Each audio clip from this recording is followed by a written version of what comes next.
video. That's good. This is right on you. Yeah. I've started. I think I'm in the right place. Let's see. Yes. All right. How's everyone doing this evening?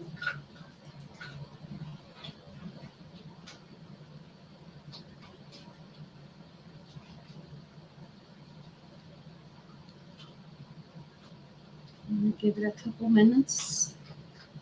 See if somebody hops on.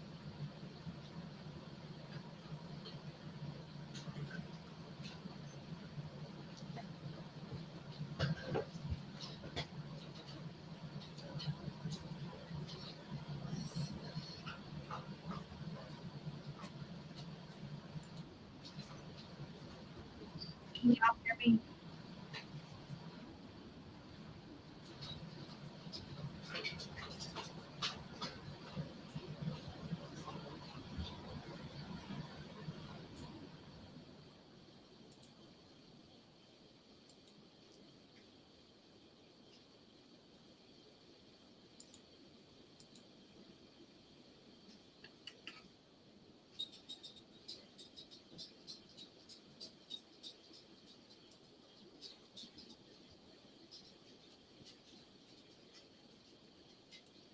How's the sound?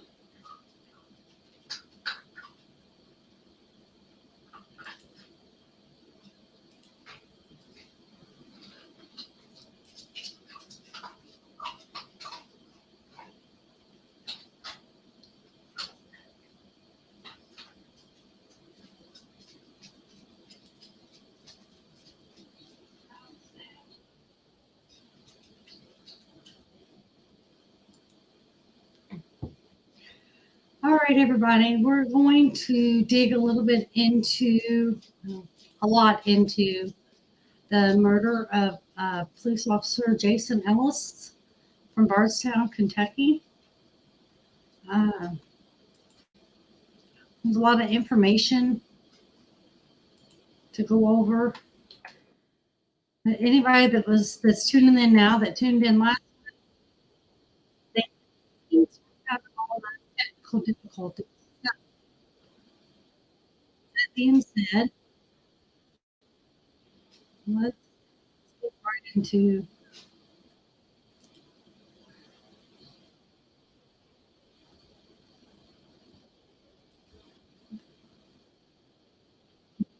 it.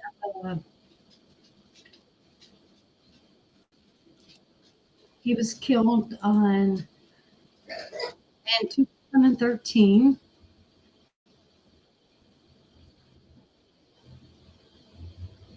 Just a second. I'm going to pull up my slideshow for you guys, and I can share it with you. Just bear with me for a second.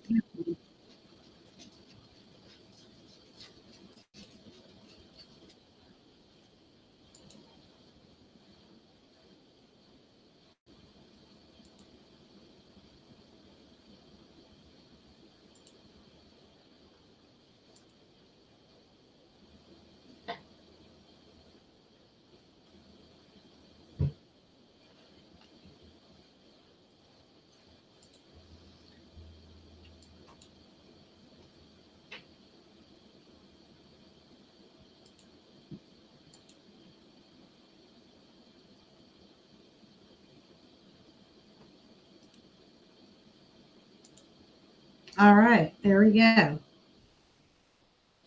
Figured it out. So it's been over 10 years now. Well, about 10 and a half years, I guess, since he was basically ambushed at exit 34 on Bluegrass Parkway. And it still remains unsolved.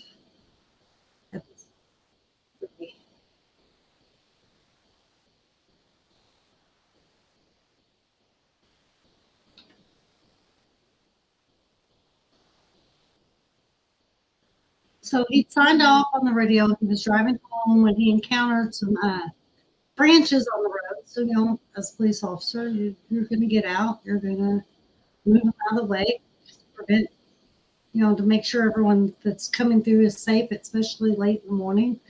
He got off work around, I think it was around 3 a.m. So it was dark. While he was attempting to remove that debris, he was basically gunned down. He was shot several times. Uh, he never he never fired his service weapon, and it was actually still holstered, so he didn't see this coming. Uh, they actually think that shots came from atop the hill. Uh, there at that exit. They did also say he was discovered by a passerby, which is crazy because the lady was drunk, and I found that she was drunk, but someone else had pulled up behind her. So, of course, in 2013, we didn't have our cell phones with us like we do now and everything. So, uh, she basically used his car to call for help. Uh,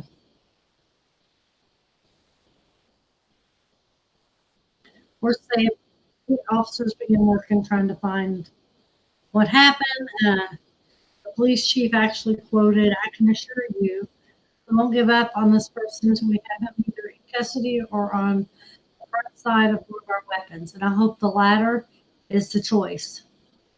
And that was at that time the Bardstown police chief, Rick McCubbin. Uh, they did say the gunman was likely on a hill. It's not known if he targeted or the victim at that point in time. Of course, family, the community rallied around the family, the police department, paid respects, leaving flowers, leaving stuff in his car. It does say that the branches did not match it from that area, which I'm assuming, I guess they did all that testing. So let's kind of get into the timeline a little bit here. So, there we go. So May 25th, 2013, just 3 a.m., he stopped at Bluegrass Parkway at exit 34 to remove debris from the roadway. The next day, state police announced Ellis' murder was premeditated and debris was planted in the road to lure him to his death. The 27th to the 30th, it talks about people gathering around his car, leaving pictures, leaving all kinds of stuff, as you can see in the background there.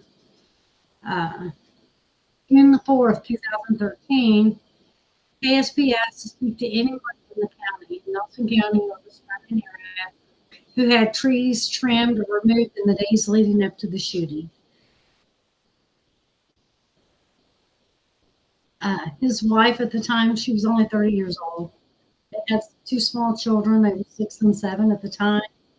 And it does say the tree limbs found at the scene were not from the area where they were found. So that tells us that they were planted. Okay, moving on. June 27th, police returned to the scene where Ellis was killed.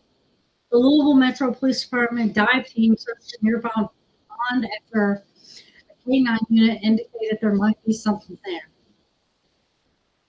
I couldn't find where they released any information regarding that or anything to that nature.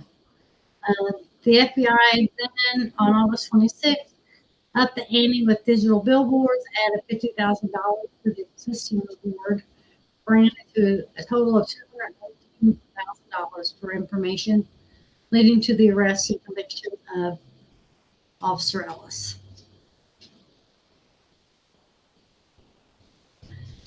Moving on to January 10th, 2014, Pennsylvania State Police investigated the potential connection between the death of Officer Ellis in a road rage shooting, but nothing was found from that. May 13, 2014, Ellis' name was added. They added his name to the National Fallen Heroes Monument, part of the Police Week in Washington, D.C. June 25th, 2014, Governor Steve Beshear signs a bill during a private ceremony with Ellis's family, renaming a stretch of the Bluegrass Parkway in Bardstown in honor of Ellis.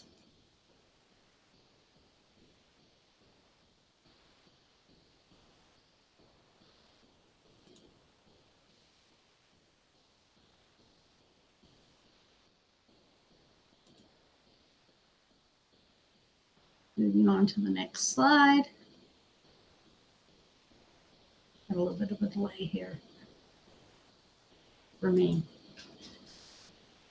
So May 23rd, 2017, Officer Ellis was a K9, narcotics K9 unit.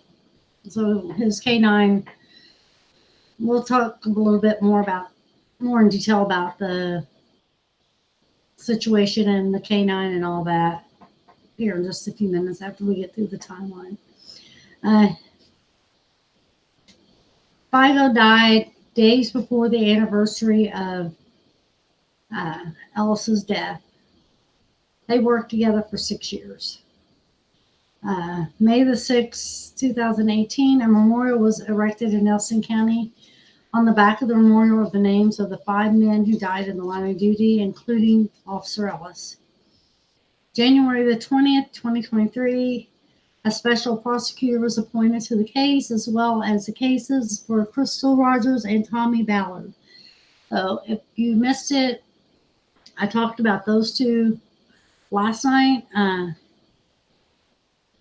talked about, and I'll go on just a little bit about the connection between the two here when we get to it. And we can always link that for you guys here too. So I'll just kind of show you a little bit of the officer, because he was being an officer. He was a K9, so he is really called an officer. He was retired. He was given to the family. I spelled his name wrong here, but you can see here a picture.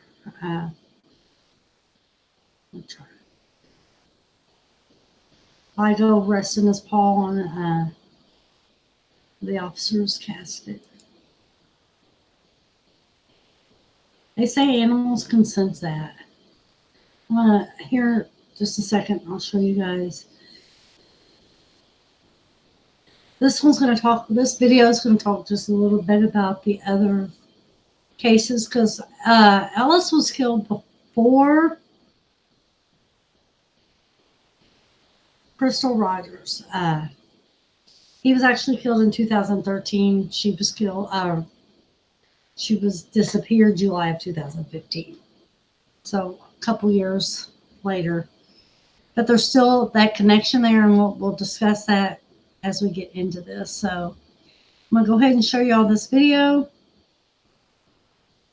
My husband, Bob, has Parkinson's. He needs more help, and I need more support. With Indiana... Bardstown is known as the most beautiful small town in America, but it also is becoming known for something else. A string of unsolved cases. Crystal Rogers' name, probably the most well-known, but there are others equally as tragic. Here's what we know about those cases. The first case now almost 10 years old. May 2013, Bardstown police officer Jason Ellis was ambushed on his way home from work. The killer strategically placing debris right in his path. Ellis died on the exit of... Let me back it up for just a second. Let's see. Well, we'll get to the right spot here. I'm going to show you. So it happened around the curve here. I'm not showing it. And there's a hill up on this other side. That's where they think the person was, somewhere up in that tree line. Like I said, his weapon was still holstered, so he had no idea. He wasn't expecting anything at all. Placing debris right in his path. Ellis died on the exit of the Bluegrass Parkway, never making it home to his wife or his 2 little boys. It was in the middle of the night, and they knocked on the door, and yeah, it was like an out-of-body experience. I mean, your worst nightmare coming true. Early on, investigators worked day and night to find out what happened, but no lead ever led to Ellis's killer. He was greatly loved. He'll be greatly missed. 1 year later, another brutal murder, this time a school teacher and her high school daughter. Kathy and Samantha Netherland were home April of 2014. Samantha had just picked out her prom dress when police say someone entered their home, tied them up. So just so you know, I will be touching base. I will do that. My next series will be going into a little more detail about the Netherlands. We're not going to talk too much in detail tonight about those because I want to do a separate for them. Tortured them, and then left them for dead in the middle of a graphic crime scene. I just kind of wanted to show that to you guys for just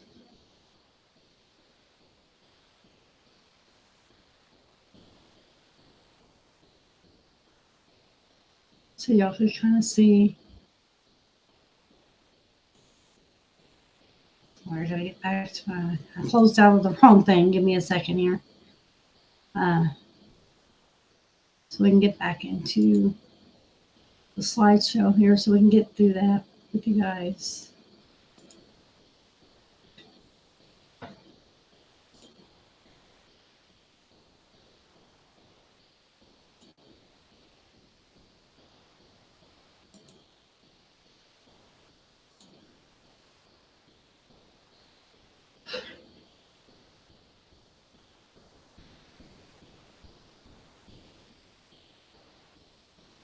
All right.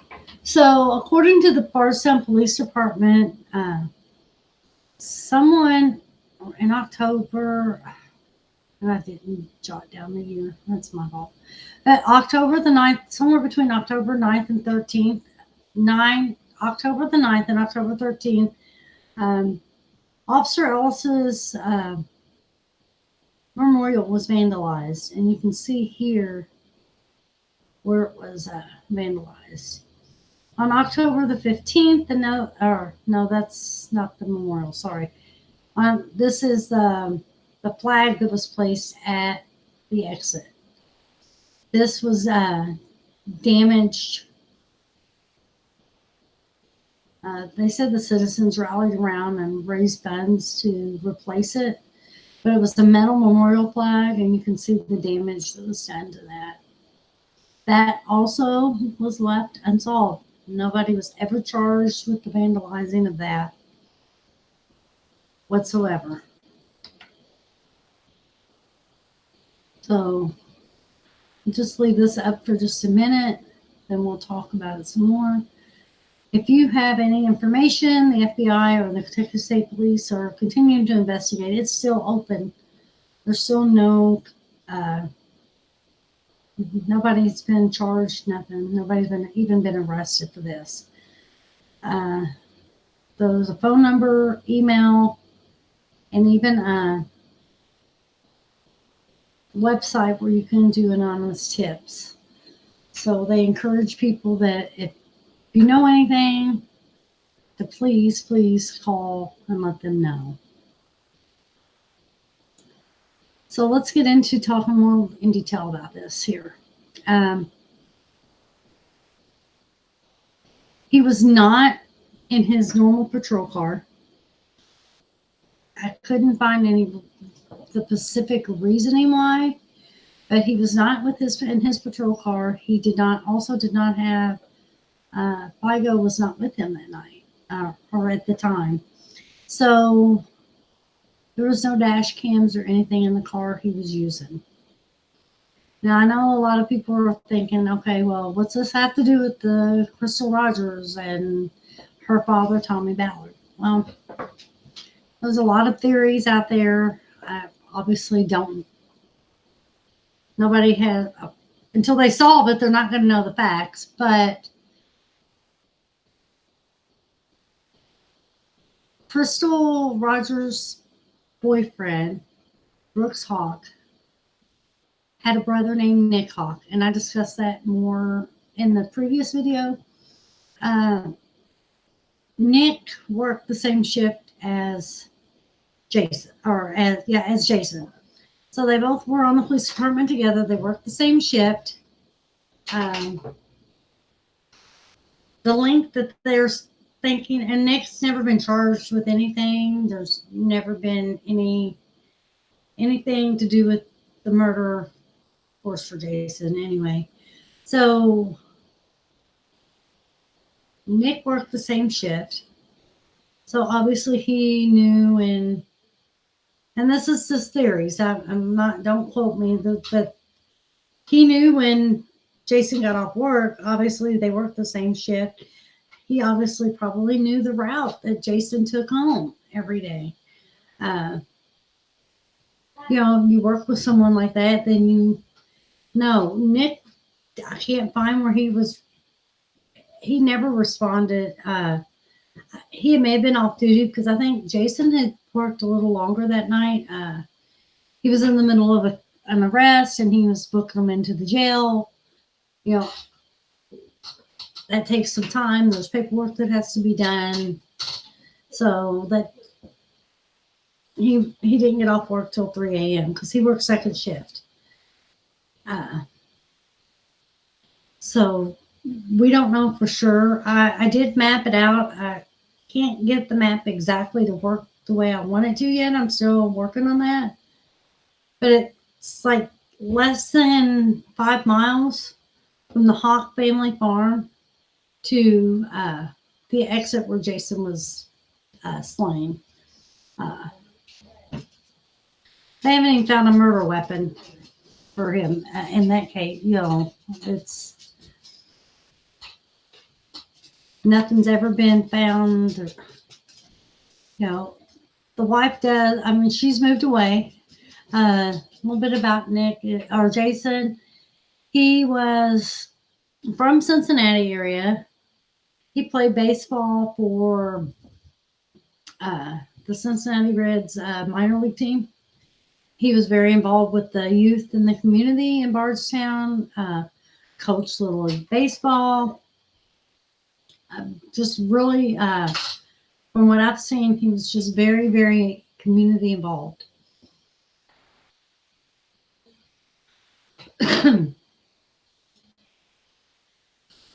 Excuse me. So, I mean, this came as a shock. I mean, can you imagine getting a knock on the door? I think she said, the wife said it was like 4 a.m. when they actually knocked on her door. And they said there'd been an accident, and she asked if he was okay. And the officer that was with her, with the chaplain and her, and the other officer started crying. So she knew at that point that it wasn't good.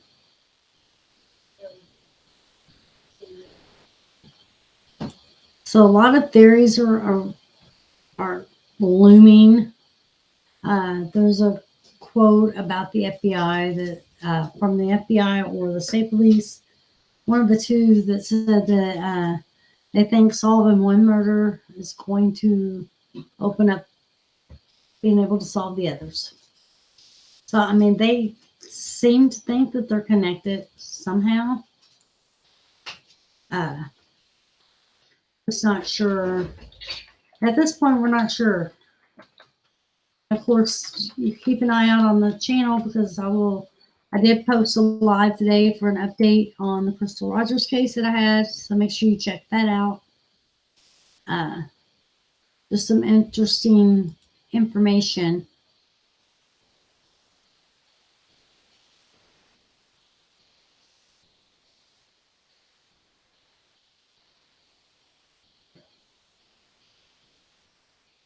Just trying to find. Okay, there it is. I wanted to share with you guys a video.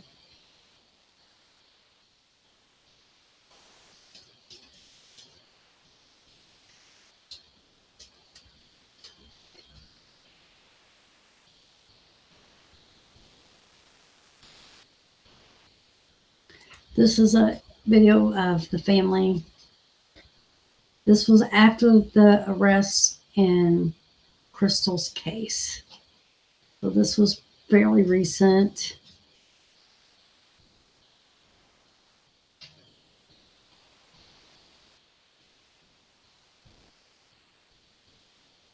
Okay, there we go.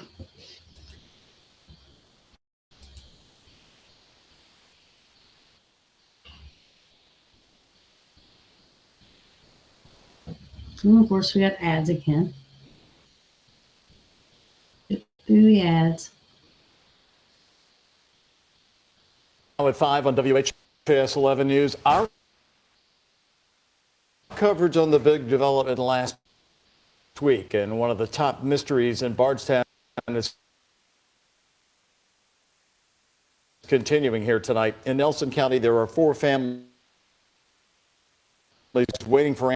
Big news last week with an arrest in the Crystal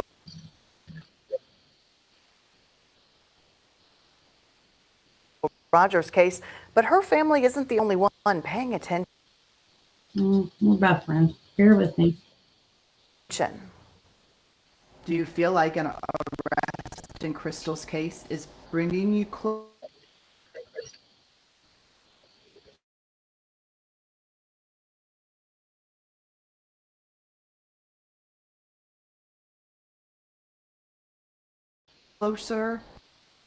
As there hasn't been a lot of new information on Jason's case from the very beginning.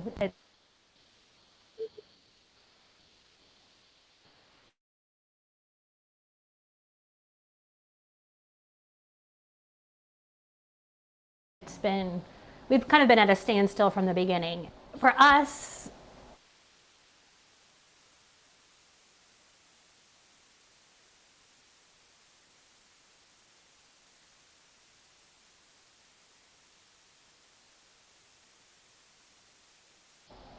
there's a possibility that the cases are connected and make track. It could not be connected, and then where does that leave us when there's not been any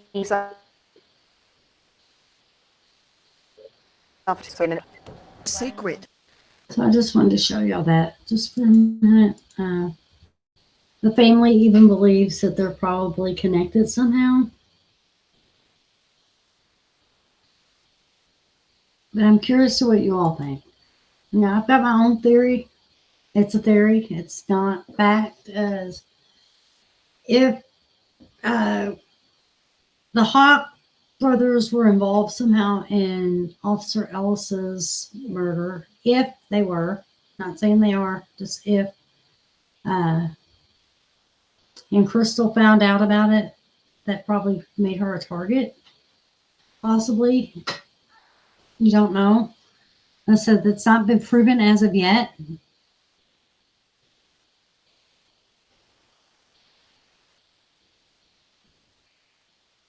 There's just so many, and there's other unsolved murders too, in the area, and there's just a lot of unanswered with these guys, for all these families, even the Netherlands, which, like I said, that's the one I'll cover for you guys more in detail next.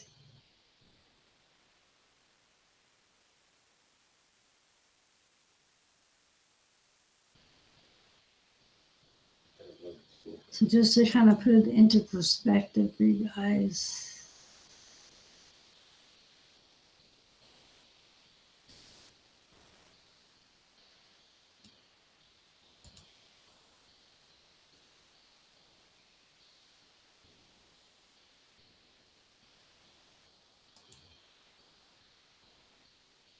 Here is,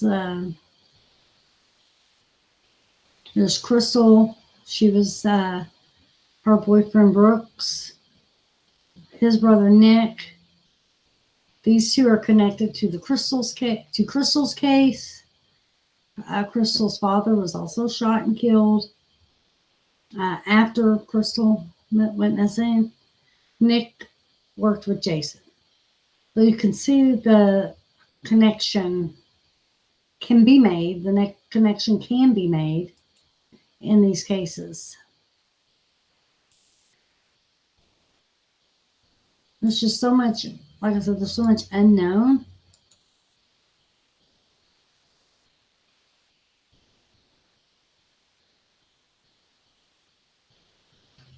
So Nick actually was, after Crystal's disappearance, he was laid off work. I mean, he was suspended first and then ultimately fired from his job.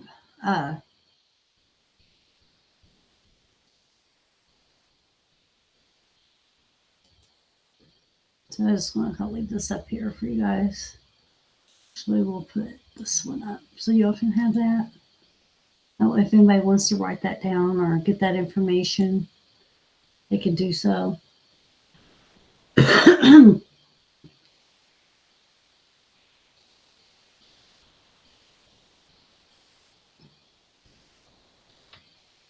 So, if anybody's from that area and has heard or knows anything about any of these cases, they're all very high-profile cases. I think a lot of the people in the community also believe that they're connected in some way.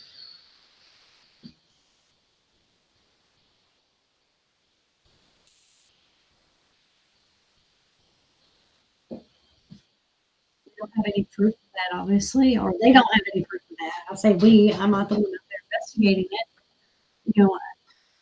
The FBI is definitely working the case, definitely trying to get answers for the families.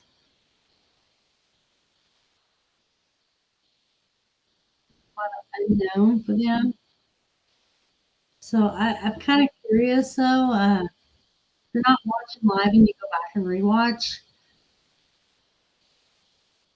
let me know what you think.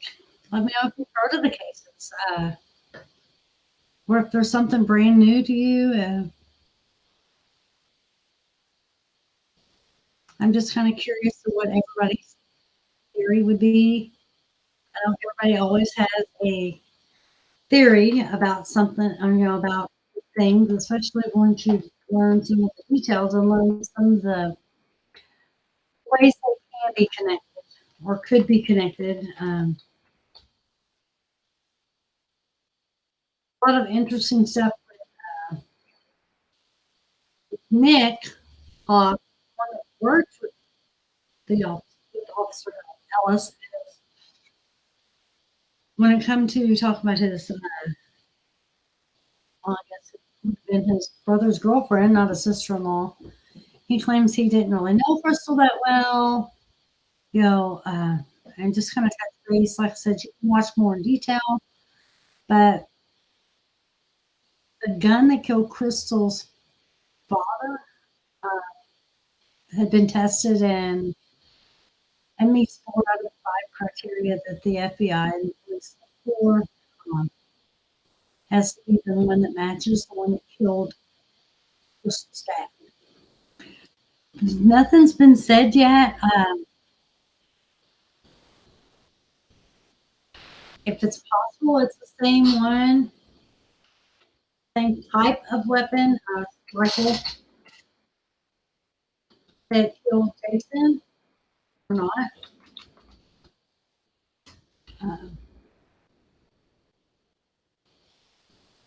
I'm sure eventually, I like what said when it's an open investigation, there's not a whole lot of information that's released.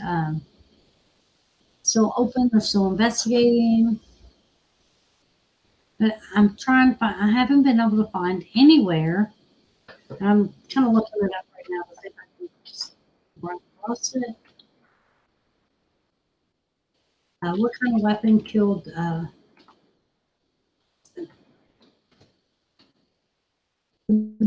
shotgun?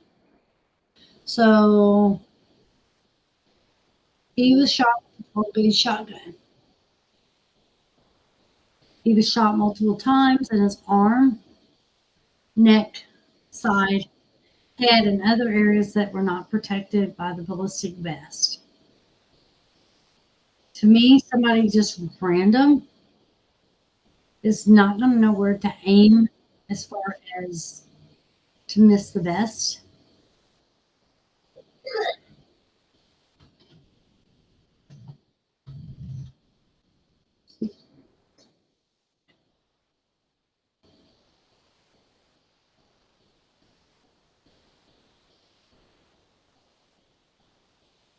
Trying to find the gun that was type of that. It was a rifle also that killed Crystal's father. I'm trying to see what type of weapon. I know it was a rifle, but I haven't seen anywhere if it says. The state says they had the weapon that killed Crystal Rogers' father.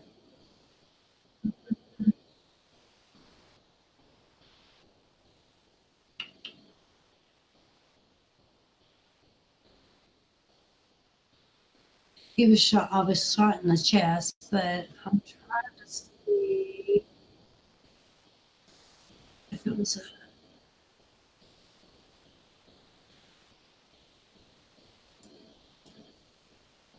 Let's see. Let me try something different here. That's an interesting.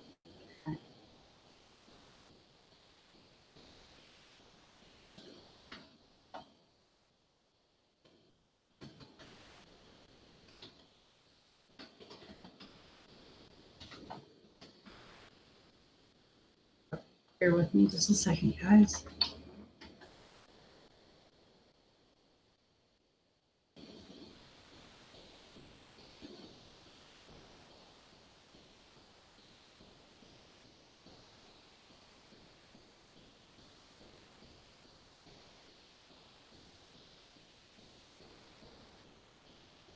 Let's see.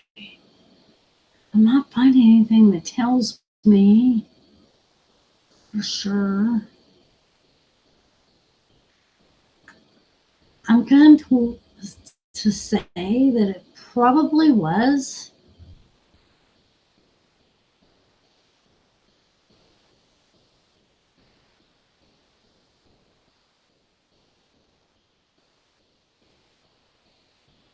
I'm not 100%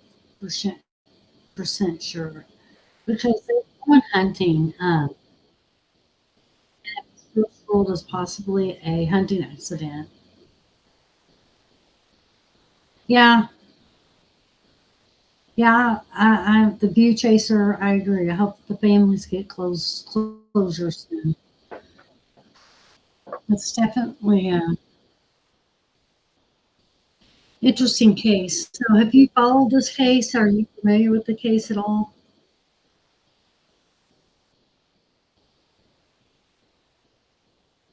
I haven't really done much into the connection with Officer Ellis. I started doing the research on Crystal and her father and realized the connection that was made, that I made,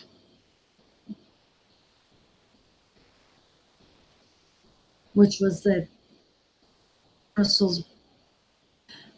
It's pretty interesting, and I would have to.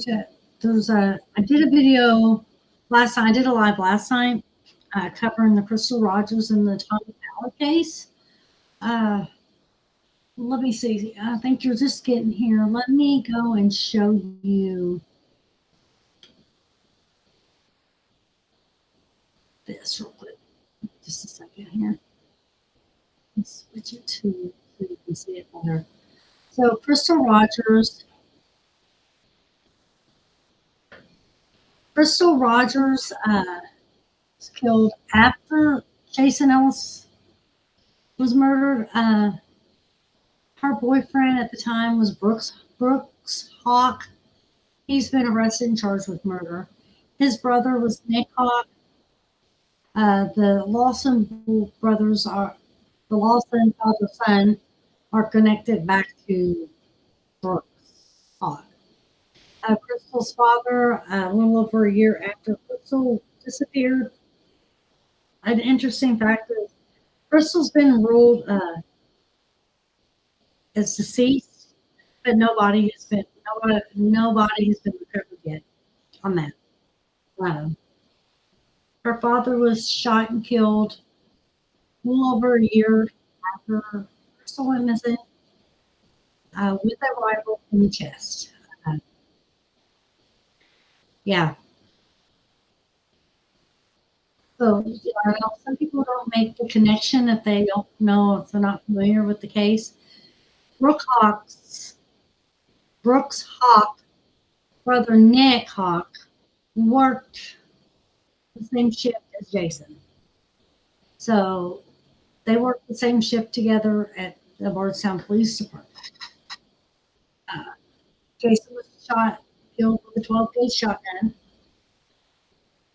I can't find anything that tells me for sure that Tommy Ballard was shot with a 12-gauge shotgun. It just keeps saying rifle. And there maybe, if it is, maybe there's a reason they're not saying that. Maybe they're saying it connected to Jason's death. Yeah, I don't know. I did post an update earlier. That'd be on. That's a short, just a quick short update on the Crystal Rogers case.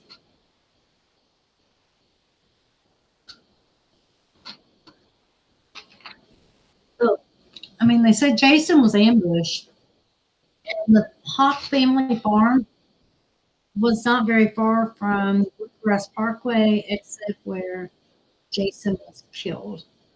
I know I had seen where some people have asked, well, the debris didn't match that area. Does it match anything from the farm? I don't know if they could actually. I don't know if they could actually pinpoint it specifically to a certain area.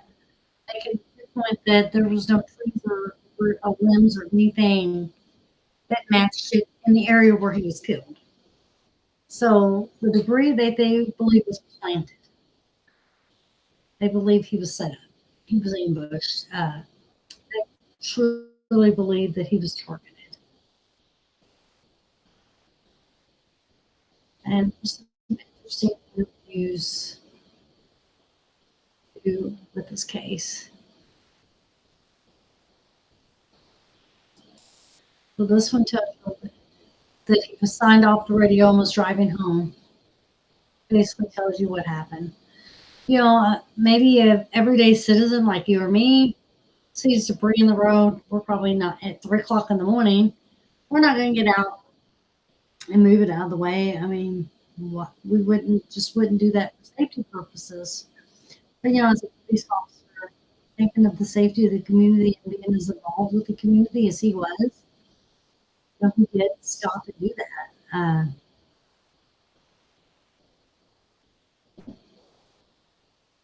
It's just like I said, it's a very interesting case. Let's back up again.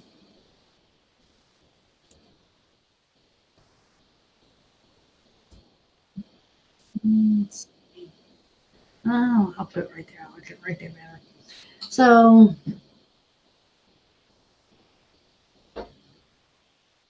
there's also a couple other murders in the area in Bardstown. Well, actually, more than a couple. Let me pull that up real quick for you guys so you can see it. Right. Okay, go let Daddy help you, baby. So I'm not saying that these are all connected. By no means am I saying that. Is it possible they're connected? I mean, obviously, anything's possible. Zooming in so you can see it better.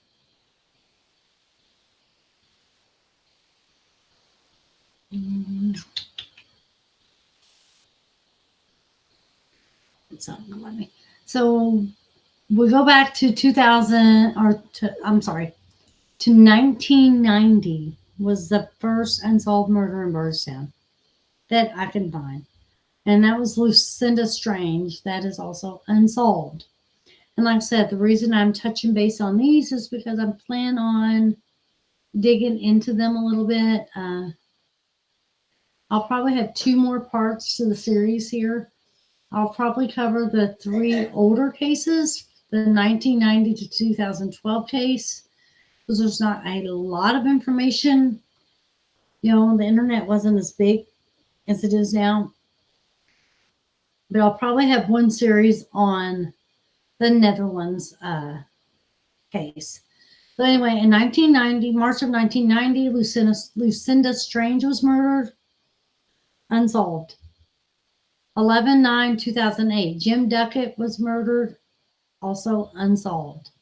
January 5th, 2012, Daniel Cahoe murdered, also unsolved. 2014, Kelly and Samantha Netherland were murdered. Mother was a teacher, daughter was 16. That case is also unsolved. So I will be digging into those a little bit. Like I said, I'll probably cover the 3 older cases in 1 series and dig a little deeper into Kelly and Samantha on another series. I'll know once I start digging how much information is really out there for them.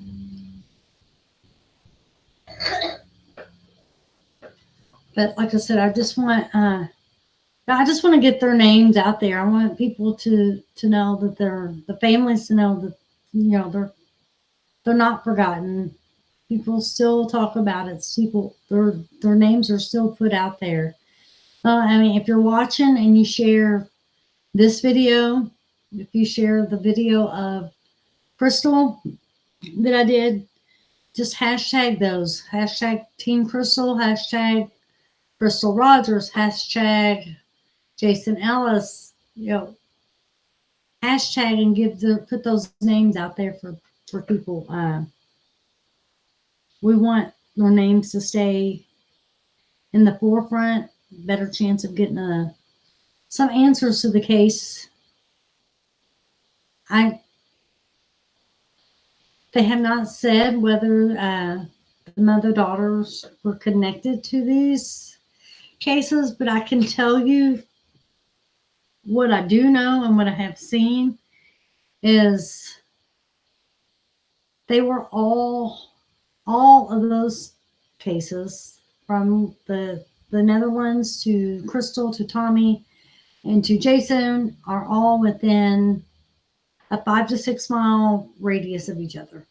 So they were all very, very, very close together.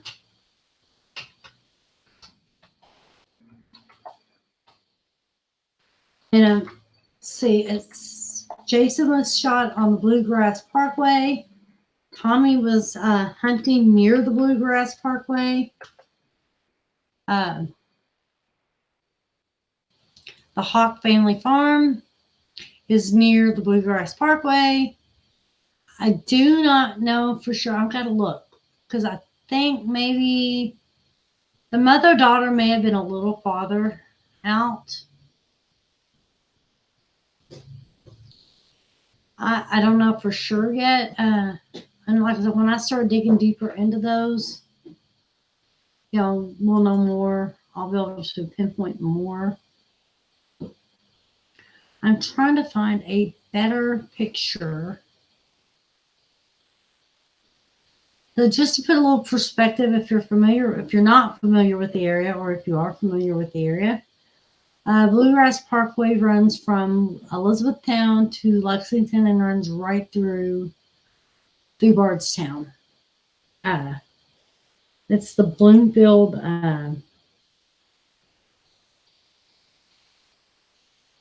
I'm trying to get a better picture. It's just all of them show, they don't show going around the bend. And there can be a reason why for that. But I would like to see, for you all to see the cover that the person would have. Like I said, I mean, he, as a police officer, he did not expect this because his, like I said, his weapon was never drawn. It was still holstered, just like, you know, he was just doing what he, okay, wait, this picture maybe. Let's see if I can get a,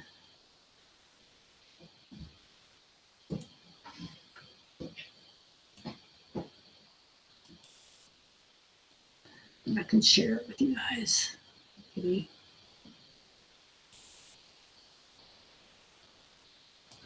Yeah.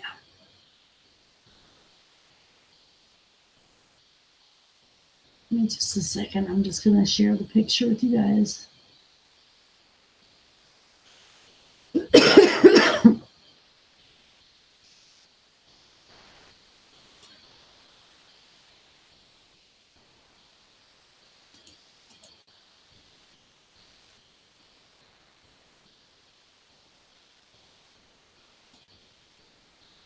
Maybe if I can get it to go up bigger. I can't get it to go any bigger. Gosh darn it. Hang on. That's okay. We can do this. I said, yesterday was terrible. I had a technical difficulty after technical difficulty. I couldn't get the camera to work. I couldn't get nothing to work the way I wanted it to.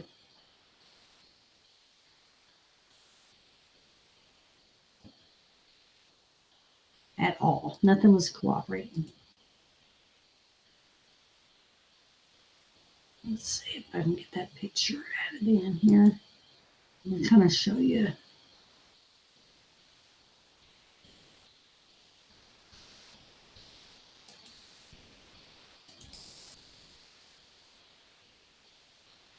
Here we go.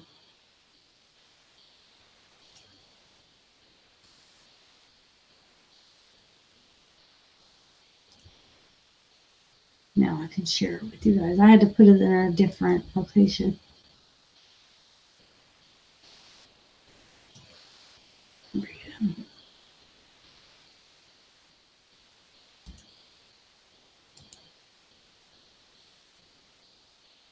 Turn this one off for a minute. Get out of the way.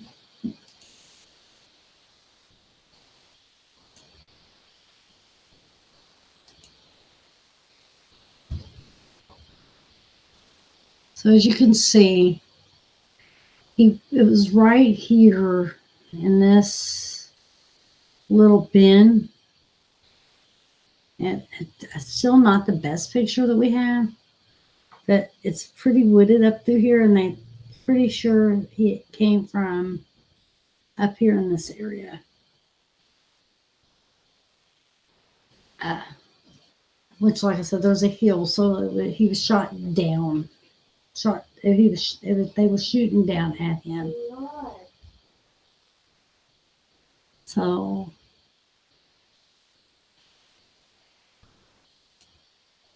let's back up for you guys. Just kind of like keep this up there.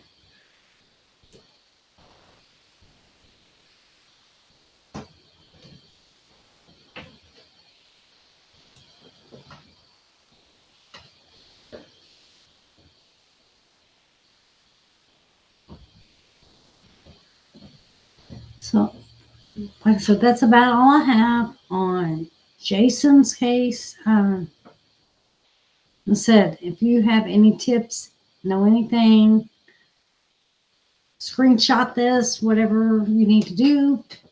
I'm going to leave it up for just a second, and of course you'll be able to play it back and save it as well. Screenshot that. You know, no information, no matter how small the information is, it's never, you never know. a small little tiny piece of information could be the break in the case.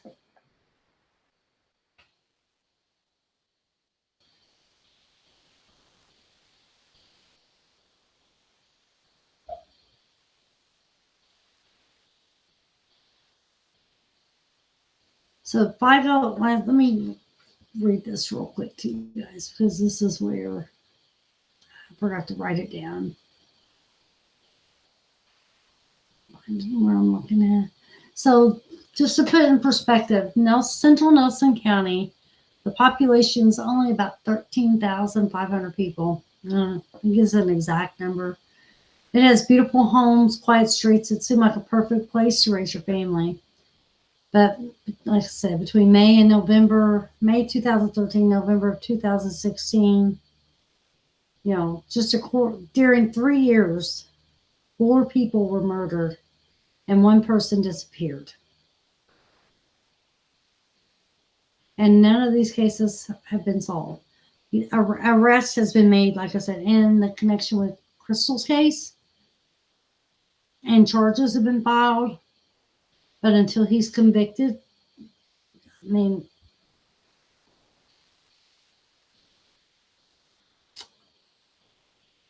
let me find what I was looking for you guys. Yeah. He played for the Reds minor league team in Sarasota, Florida.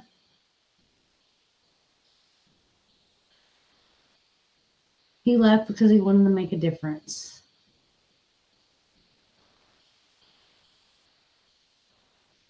So, and the branches were freshly cut. Like, it doesn't say like if they were just recent or not, but they said freshly cut. Figo wasn't with him at the time, and he was in a pool car. Therefore, there was no dash cam in the cruiser. I'm not familiar with the term pool car, but I'm assuming just a backup car, I guess. Listen, that's the next one I will be doing. I will be doing the Netherlands mother-daughter, that case for you guys, digging into that a little bit. Make sure if you when you rewatch, you give thumbs up, like, subscribe. Make sure you hit that notification bell, because anytime I do an update, I'm going to do them on a short. I'm not going to sit and do a whole 1 hour live or anything like that. It'll probably be like less than a minute, quick update, unless it's major news, then it may take a little bit longer. But, if you have the notifications turned on, then you'll get those updates from me. And so we'll be digging more into those cases, the other cases, as we go through these series of the Bardstown Unsolved Mysteries. I appreciate everybody watching and appreciate everybody's support. And again, make sure if you share, you use the hashtags I've recommended, hashtag Crystal Rogers, hashtag Team Crystal, hashtag Jason Ellis. Just keep the names out there. And I have nothing else for you guys today. So I hope you all have a wonderful, wonderful rest of your evening, and I will see you next time.